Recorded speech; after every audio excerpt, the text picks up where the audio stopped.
कभी आपको भी ऐसा लगा है कि आप कुछ और बन सकते थे, लेकिन किसी और के कहने पर आपने अपने रास्ते बदल लिए? जंगल के एक कोने में एक छोटी चिड़िया रहती थी। नाम था नन्ही। वो चिड़िया बाकी सबसे अलग थी।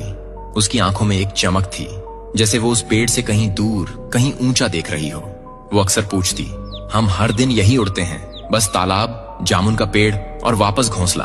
क्या जंगल के बाहर कुछ नहीं है? उसके झुंड की बुजुर्ग चिड़िया बोली, बाहर की दुनिया आसान नहीं है नन्ही। वहां शिकारी हैं जो सिर्फ पंख नहीं, सपने तोड़ देते हैं। और कई बार अकेलापन इतना गहरा होता है कि अपनी ही आवाज डराने लगती है। बंदर ने हंसकर कहा, इतना सोचती क्यों है? उड़ तो सकती है, लेकिन क्या लौट भी पाएगी? नन्ही चुप रही, लेकिन उसके भीतर कुछ लगातार बोल रहा था, अगर मैं नहीं गई तो मैं कभी जान नहीं पाऊंगी कि मैं क्या हूं। और एक सुबह जब सब सो रहे थे, वो उड़ गई, बिना बताए, बिना रुके। ऊंचाई जैसी उसने कभी महसूस नहीं की थी। पहाड़, मैदान, सूखे पेड़, चमकते तालाब और फिर खुलापन। ना कोई सीमा, ना कोई झुंड, बस हवा और वो। लेकिन कुछ ही घंटों में थकान, डर, अकेलापन घेरने लगे। कहीं बैठने की जगह नहीं, कोई दिशा नहीं। उसने खुद से पूछा, क्या मैंने गलती कर दी?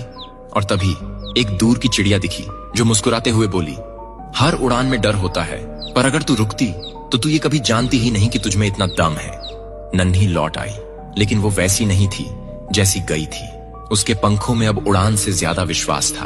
उसने बाकियों को वो दुनिया दिखाई जो किसी ने देखी ही नहीं थी। हम सभी उस नन्ही चिड़िया की तरह हैं। हमारे अंदर कुछ और बनने की चाह होती है, कुछ और देखने की, कुछ नया करने की। लेकिन हमारा झुंड यानी समाज, परिवार, दोस्त अक्सर हमें सुरक्षा के नाम पर रोकता है। और ये रोक बुरी नहीं होती, लेकिन अगर हम कभी उड़ान ही न भरें तो हम कभी जान ही नहीं पाएंगे कि हम उड़ सकते थे।